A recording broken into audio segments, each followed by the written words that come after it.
What's up, everybody? Welcome to the Blog and Grill. It's your video blog, August 3rd, 2011. First, I'm going to start off with Tony Larussa last night. Tony Larussa sounded off on a Milwaukee Brewers reporter. Sounds off on a Brewers reporter. And Brewers reporter was asking, actually it was a Brewers reporter and a Cardinals reporter. He sounded off on both of them. During the game, Albert Pujols was hitting the hands by a pitch. Just a tailing fastball away that hit him in the hands. Then later on in the game,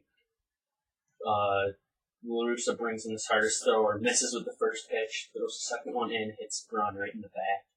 After the game, he was asked if it was intentional. He says no. Child please, Tony Larussa. That's a joke. We were all born at night, but we weren't born last night. Tony Larussa was angry, saying, why would they hit him in the back? I mean, come on, Pujols gets hit in the hand. Your hardest thrower comes in. He misses with the first one. He couldn't even hit him on the first pitch. It took two. Hits him square in the back and then say it wasn't intentional. I don't know how Tony Larussa pulls this off. He's a fiery leader, but when it comes to protecting his players, he protects them on the field but doesn't protect them in the press conferences. Doesn't always looking to protect Pujols, but I don't know. Pujols did get hit in the hands. Pujols, I do not believe, is playing today. Ryan Braun will be playing. He just got hit in the back. But it was 97-mile-an-hour fastball to the back. Obviously intentional, not like it was a curveball. Missed up and in on the first one. Couldn't even hit him once. Had to have two throws at it. Larussa went on to call the fans idiots, which was not a good move on his part. And he also, one of his players, Yadier Molina, will probably be seeing a little suspension there, catcher. After he got tossed, pulling Larussa, freaking out on the hump. More than likely did make contact with the umpire. He'll be looking at 4-game suspension. So happy trails to Yadier Molina. See you later, buddy. See you in a couple days. So that was Larussa. I mean, he was just being completely dumb, not answering the question that was asked, saying that he knows more than everybody else. He knows what the pitcher was doing. I'm not buying it. Ryan Braun got hit in the back intentionally because Pujols got hit in the hands. Hands was a worst hit. Still, I don't know how Larussa can honestly say that it wasn't intentional when Braun got hit in the back. So that's all I got about Tony Larussa. He's just got good laughs. Man up for what he manages, what he does. Man's up on the field, but can't get press conference. That's sad. Now on to my next session. We're going to do Player of the Month for July. This player is CC Sabathia of the New York Yankees. He was 4-1 in the month of July, pitching to the tune of a 1.92 ERA. He allowed 4 runs all month, 39 innings pitched, 18 hits allowed. So that's like a hit every 2 innings. Gave up 1 home run, and he struck out 50 guys in 39 innings. Of course, he had the 14 strikeout game against the Mariners last week when he almost was perfect. But rain came, then he gave up a couple walks, then a hit. Still pitching good.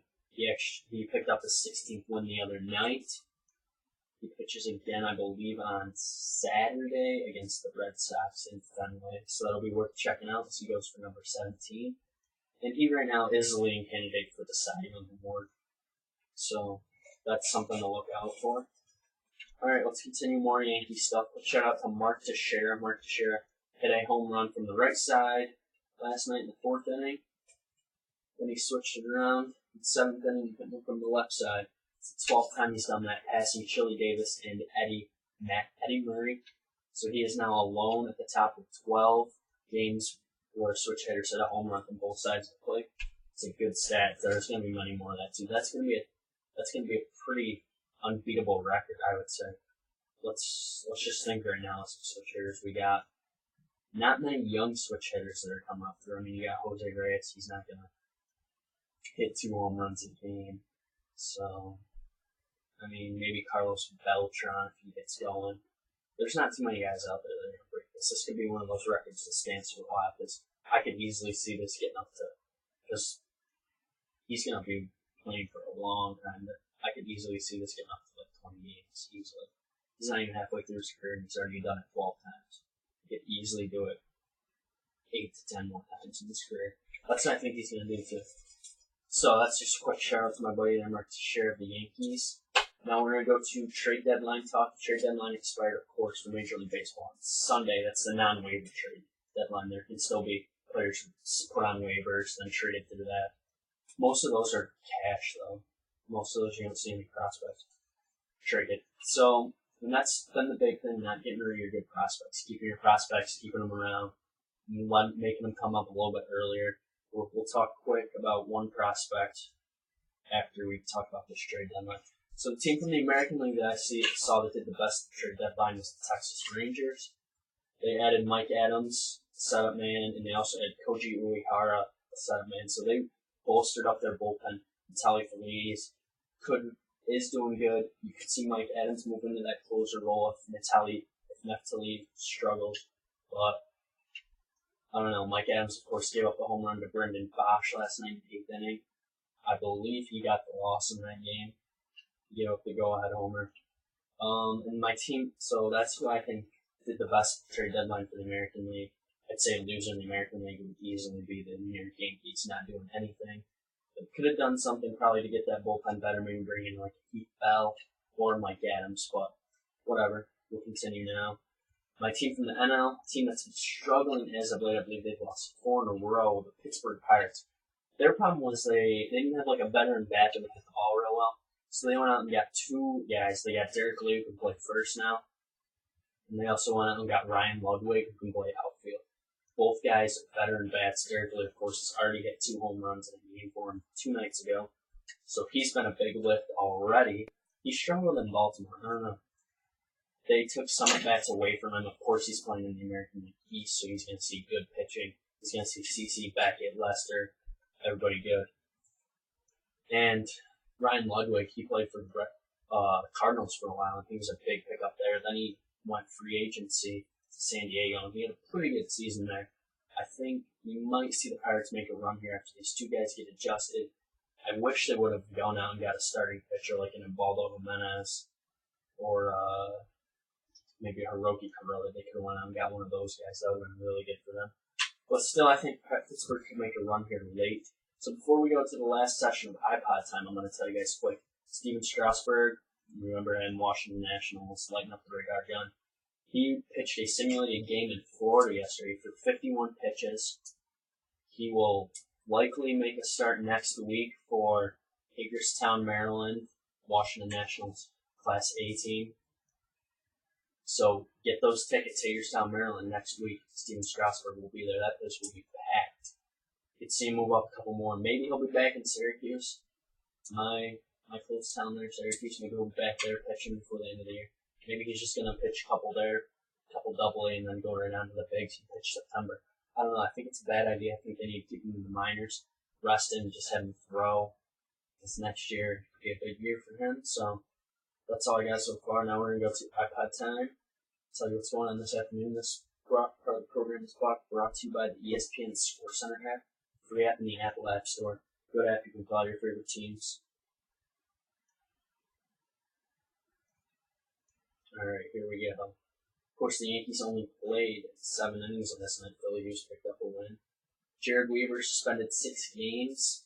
He's appealing for his actions the other day. Remember, we talked all about that.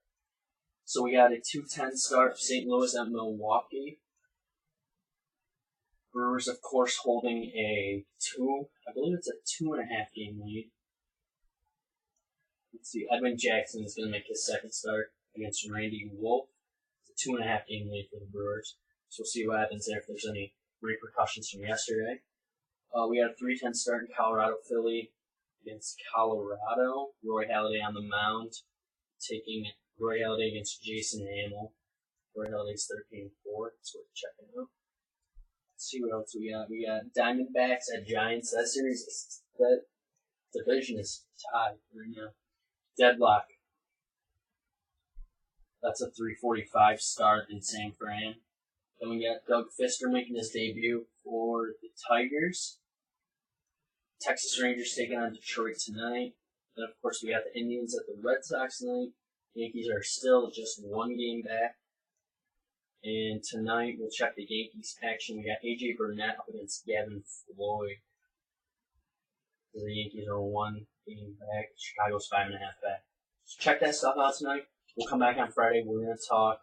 I'm going to give you guys my award winners so far through the baseball season. I'll give you the AL Cy Young, NL Cy Young, AL MVP, NL MVP, Rookie of the Years. We'll go through those 3 awards for each division. We'll talk Red Sox, Yankees. We'll talk other big weekend action. We'll probably do Tiger Woods, of course, back tomorrow. So we'll talk Tiger Woods. We'll do a quick Tiger Woods update, not playing Tiger Woods, but sports world is. So we'll talk Tiger Woods quick on Friday. And of course, my TTC people, I'm doing a video blog for the Red Sox Yankee series this weekend on Friday. So that's going to be worth checking out. Just want to say thanks for checking these videos out. We're up to 21 views on my last video. So that's my new high for 2 days. So just keep checking it out.